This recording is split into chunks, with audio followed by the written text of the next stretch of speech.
Taste the Daily. Mega TV நேயர்களுக்கு வணக்கம். பெண்கள்.com நிகழ்ச்சியில் சுபகிரகம் பகுதியில் அனைவரையும் சந்திக்கிறதுல மிகவும் மகிழ்ச்சி.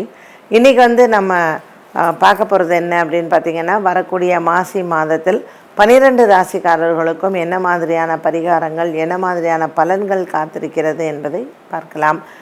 மேஷ ராசிக்காரர்களுக்கு சூரியன் நமக்கு லாபத்தில் வந்திருக்கிறாரு, சனி பகவானோட புதனோட சேர்ந்திருக்கிறார். அப்புறம் இந்த மாசி மாதத்தில் பார்த்திங்கன்னா புதன் நமக்கு சுக்கிரன் ராகுவோடு சேர்ந்து ஒரு அமைப்பில் 12ஆம் இடத்தில் மேஷராசிக்காரர்களுக்கு வரப்போகிறார். ஸோ இந்த மாதம் உங்களுக்கு அலுவலக ரீதியாக இருக்கக்கூடிய எல்லா விஷயங்களும் கைகூடும். ஒரு நல்ல ப்ரமோஷன் வர்றது, இல்லை வாழ்க்கையில் உங்களுக்கு பொருளாதாரத்தில் நல்ல ஒரு உயர்வு வர்றது, இது எல்லாமே நீங்கள் பார்க்க போகிறீங்க. இந்த மேஷராசி அன்பர்களுக்கு கிட்டத்தட்ட இந்த மாதம் வெளியூர் பிரயாணங்கள்லாம் நிறையா இருக்கும். இந்த பிரயாணங்கள் அனைத்துமே உங்களுக்கு நல்ல ஒரு உதவக்கூடிய ஒன்றாகவே அமையும். எடுத்துக்கொண்ட முயற்சிகள் எல்லாமே உங்களுக்கு வெற்றியை தரும். மேஷராசி அன்பர்களுக்கு இந்த மாதம், இந்த மாசி மாதம் குறிப்பாக அம்மன் ஆலய வழிபாடுகள் மிகவும் சிறந்தது. மாசி மாதத்தில் வரக்கூடிய அமாவாசை மிகவும் விசேஷம். இதில் நீங்கள் அன்னதானங்கள் செய்வது மற்றும் குலதெய்வத்துக்கு சென்று வழிபாடு செய்வது சிறப்பு. ரிஷபராசினியர்கள், இந்த ரிஷபராசினியர்களுக்கு இந்த மாதம் முழுவதுமே நல்ல ஒரு குதூகலமான மாதமாக இருக்கும். குடும்பத்தில் சுபங்கள் ஏற்படுவதற்கும், பெற்ற பிள்ளைகளுக்கு நீங்கள் திருமணங்கள் நிச்சயிப்பதற்கும் அல்லது பிள்ளைகள் திருமணத்திற்கு ஒத்துக்கொள்வதற்கும் நல்ல ஒரு ஏற்ற காலமாக அமைகிறது.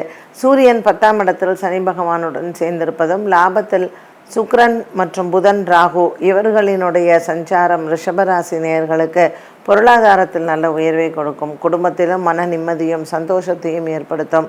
வெளியூர் பிரயாணங்கள் வெற்றியை தருவதாகவே அமைகிறது. இந்த மாதம் ரிஷபராசி அன்பர்களுக்கு வருமானங்கள் அதிகரிக்கும். பங்கு சந்தையின் முதலீடுகள் நன்மையை தரும். ரோகிணி மற்றும் கிருத்திகா நட்சத்திரக்காரர்களுக்கு, பெண்களுக்கு குறிப்பாக நல்ல செய்திகள் காத்திருக்கிறது. வெளியூர் சென்று படிக்க எண்ணம் இருக்கக்கூடிய மாணவிகளும் இந்த மாதம் அதற்கான முயற்சி எடுக்கலாம். உங்கள் முயற்சிகள் அனைத்தும் வெற்றி அடையும். பரிகாரமாக ரிஷபராசி நேயர்கள் முருகப்பெருமான் ஆலயம் சென்று செவ்வாய்க்கிழமை தோறும் முருகனை வணங்க இவர்களுக்கு இருக்கக்கூடிய தடங்கல்கள் நிவர்த்தியாகும். கந்த சஷ்டி கவசம் படித்து சஷ்டி விரதமும் இவர்கள் மாதத்தில் வரக்கூடிய சஷ்டியில் இருக்கலாம். மிதுன ராசி நேயர்கள், மிதுன ராசி நேயர்களுக்கு இந்த மாதம் சூரிய பகவான் சனியுடன் மற்றும் பாக்கியத்தில் அமைந்திருப்பது உங்களுக்கு நல்ல ஒரு உயர்வை தரும். பித்ருக்களின் ஆசீர்வாதங்கள் பரிபூர்ணமாக உண்டு. இந்த மாசி மகம் அன்று நீங்கள் கடலில் நீராடி அருகில் இருக்கக்கூடிய பெருமாள் ஆலய வழிபாடை செய்யலாம். முடிந்தால் கடலோரத்தில் இருக்கக்கூடிய ஆலயங்களுக்கு சென்று மாசி மாத அமாவாசையில் தர்ப்பணத்தையும், மாசி மாதத்தில் வரக்கூடிய மகம் பௌர்ணமி தினத்தில் நீங்கள் கடலில் நீராடி அன்னதானங்கள் செய்து பெருமாளை வணங்க செய்திருக்கக்கூடிய பாவங்கள் தீரும். இந்த பாக்கியத்தில் வரக்கூடிய சூரியன் மற்றும் சனியின் சஞ்சாரம் மிதுன ராசி நேயர்களுக்கு பித்ருக்களின் சாபம் நீங்குவதற்கு ஏற்ற மாதமாக அமைகிறது. ஆகவே திரிவேணி சங்கமம் சென்று அங்கு நீராடுவதோ அல்லது கங்கையில் நீராடுவதோ காவேரியில் நீராடுவதோ இன்னும் மிகவும் சிறப்பை தரும். மிதுன ராசி அன்பர்கள் பாவம் தீர்வதற்கான ஏற்ற மாதமாக அமைகிறது. கடகராசி அன்பர்கள், கடகராசி அன்பர்களுக்கு இந்த மாதம் முழுவதுமே நல்ல ஒரு முன்னேற்றத்தை தரக்கூடிய காலமாக இருக்கும். சூரிய பகவானும் சனி பகவானும் அஷ்டமத்தில் இருப்பது இவர்களுக்கு குடும்பத்தில் சின்ன சின்ன சண்டைகளும் பூசல்களும் வரக்கூடும். குறிப்பாக உடல் ஆரோக்கியத்தில் கவனமாக இருக்க வேண்டிய ஒரு மாதம். இந்த கும்ப மாதத்தில் மாசி மாதத்தில் வரக்கூடிய அமாவாசை மற்றும் பௌர்ணமி திதி மிகவும் முக்கியமானது. கடகராசி அன்பர்களுக்கு 8ஆம் இடத்தில் மறைவு ஸ்தானத்தில் இருக்கக்கூடிய இந்த கிரக அமைப்பு இவர்களினுடைய ஆயுள் காரகனாக சனி பகவானும் அமர்ந்திருக்கிறார். மருத்துவ செலவுகள் தவிர்க்க முடியாத ஒன்றாகும். ஒவ்வொரு சனிக்கிழமை தோறும் ஆஞ்சநேயருக்கு தீபம் ஏற்றி வழிபாடுகள் செய்யலாம். மற்றும் ஞாயிற்றுக்கிழமைகளில் நீங்கள் வீரபத்ரருக்கு வெற்றிலை மாலை போடுவதோ அல்லது அங்காள பரமேஸ்வரியை வணங்குவதோ சிறப்பு.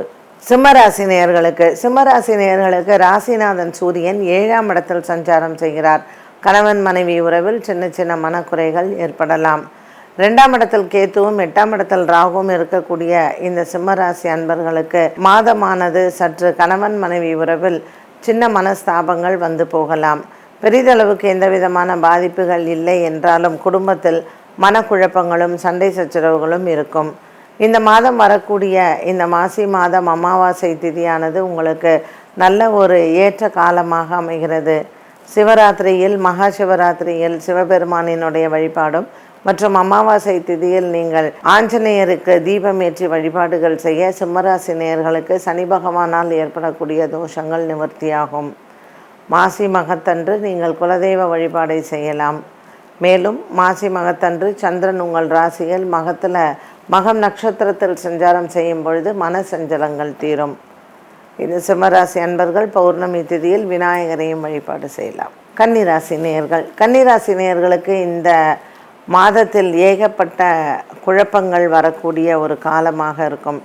6ஆம் இடத்தில் சூரியன் சனியுடன் சேர்ந்திருப்பது புதிய கடன் முயற்சிகளை தவிர்க்கலாம். பழைய கடன் பாக்கிகளை வசூல் செய்வது நல்லது. சூரியன், சனி பகவான் மற்றும் புதனின் சஞ்சாரத்துடன் இருப்பது இந்த கன்னிராசி அன்பர்களுக்கு சின்ன சின்ன மனக்குறைகள் வந்து போகும். இதில் சித்ரா நட்சத்திரக்காரர்களுக்கு உடல் ஆரோக்கியத்தில் கவனம் தேவை.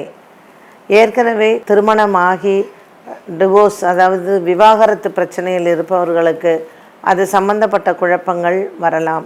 ஆகவே வள்ளி தேவானையுடன் இருக்கக்கூடிய முருகப்பெருமானை வழிபாடு செய்வது நல்லது.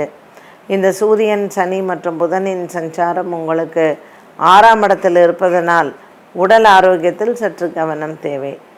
இந்த கன்னிராசி அன்பர்களுக்கு ஏற்கனவே இருந்து வந்த கடன் பிரச்சனைகள், புதிய கடன் முயற்சிகளை இந்த மாதம் நீங்கள் தவிர்ப்பது நல்லது. புதிய வியாபார முயற்சிகளோ அல்லது புதிய கடன் முயற்சிகளையோ தவிர்க்கலாம். கன்னிராசி நேயர்கள் இந்த வரக்கூடிய அமாவாசை திதியில் அன்னதானங்கள் செய்து மற்றும் மாசி மாதத்தில் வரக்கூடிய பௌர்ணமியான மாசி மகத்தில் நீங்கள் குலதெய்வத்தை வணங்கலாம். பிரிந்த தம்பதிகள் ஒன்று கூடுவதற்கும் மற்றும் இந்த சூரியன் மற்றும் சனி பகவானால் குடும்பத்தில் எந்த விதமான பிரச்சனைகள் இல்லாமல் இருப்பதற்கும் ஒவ்வொரு வாரம் திங்கட்கிழமை தோறும் சிவபெருமானை மற்றும் பார்வதி தேவியை வணங்கலாம். பசுமாடுகளுக்கு உணவளிப்பதும் மற்றும் நெய் தானம் செய்வதும் நல்லது. முதல் 6 ராசிகளான மேஷராசி முதல் கன்னிராசி வரைக்கும் இன்றைய இந்த பெண்கள்.com நிகழ்ச்சியில் இந்த மாசி மாதம் என்ன மாதிரியான பலன்கள், என்ன பரிகாரங்கள் செய்யலாம் என்பதை பார்த்தோம். தொடர்ந்து நாளைய தினத்தில் பெண்கள்.com நிகழ்ச்சியில் துலாம் ராசியிலிருந்து மீன ராசி வரைக்கும் எப்படி என்ன மாதிரியான பலன்கள் என்பதை பார்க்கலாம். மீண்டும் சந்திக்கும் வரை நன்றி, வணக்கம்.